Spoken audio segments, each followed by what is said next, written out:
So you have decided to travel or relocate with your pup? Now you need to find an appropriate crate size for them so that they are safe and comfortable during transit. Measuring your dog for appropriate crate sizing can sometimes be stressful or difficult. However, we've put together a list of tips and tricks to help make this process easier for you. When traveling, appropriate crate sizing is essential. So these measurements need to be as accurate as possible to make sure your dog is cleared for travel. You will be taking 4 measurements, measurement A, B, C, and D, and providing these to your travel specialist so that they can determine the most appropriate crate size for your dog. Measurement A, or the length of your pet, should be taken from the tip of their nose to the base of their tail.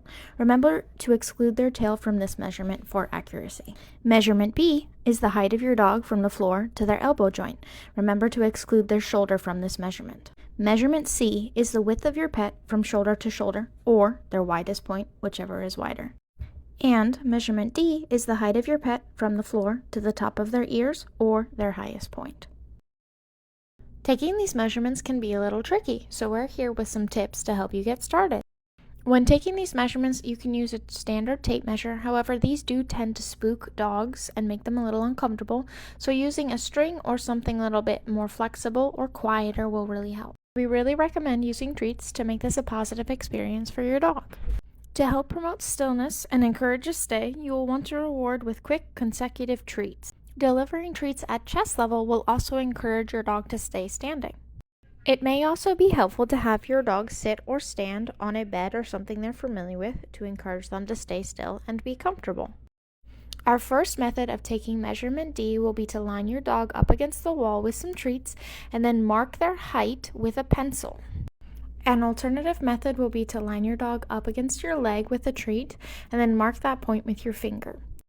For accuracy, remember to stand straight and try not to bend your leg. Later on, we are going to go back and take a tape measure to this. We can measure our leg and the wall for either method and get an accurate measurement for that height. Because a lot of dogs get uncomfortable when using a regular tape measure, we recommend using a string instead. To make this as easy and accurate as possible, take the string and tie it around your finger, just like so, and then you can do this with a treat pinched between your thumb and forefinger, putting that to your dog's nose, and then pulling the string out so that you can get a measurement. Now let's talk about some general tips for the measuring process overall. When taking measurement A, we recommend placing the treat at your dog's nose and holding the tape measure or string in that hand and then stretching it out with your other arm. During this process, you're going to want to take multiple of the same measurement because inaccuracies are going to happen, and then you can compare them together to find the most accurate measurement. Using a helper during this process can also be a great asset, as well as taking videos of yourself measuring your dog so that you can see any inaccuracies and go back and remeasure if necessary. Remember that when taking your measurements, your dog does not have to be standing. It can make it easier, but sometimes it's easier or more comfortable for them if they are sitting or laying down, especially for measurements C and B. When using a tape measure, make sure to go slow and use lots of positive reinforcement to make this a good experience for your dog. Definitely take your time when collecting measurements to ensure your dog is as comfortable as possible, and even take a break and come back and remeasure later to ensure accuracy. Once you have collected your measurements and selected an appropriate crate size, your travel agent is going to ask you to take pictures of your dog with their crate.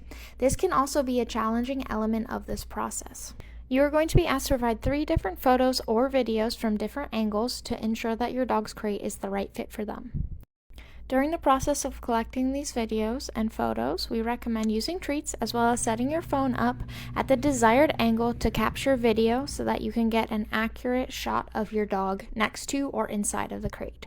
The first photo will be of your dog laying inside the crate with the top off. This needs to be taken from an aerial view or from above the crate. Use treats to lure your dog inside and consider putting their bed in it as well to make them more comfortable. The next photo will be of your dog standing next to and parallel with their crate. This needs to be taken from the side. Consider walking your dog across and in front of the crate and having them stand, delivering treats rapid fire so that they don't move. The last photo will be of your dog standing inside their crate with it fully assembled. The door can be open or closed. Alright, and that's all we have today. Hopefully you found this helpful. Please reach out to your travel specialist if you have any further questions.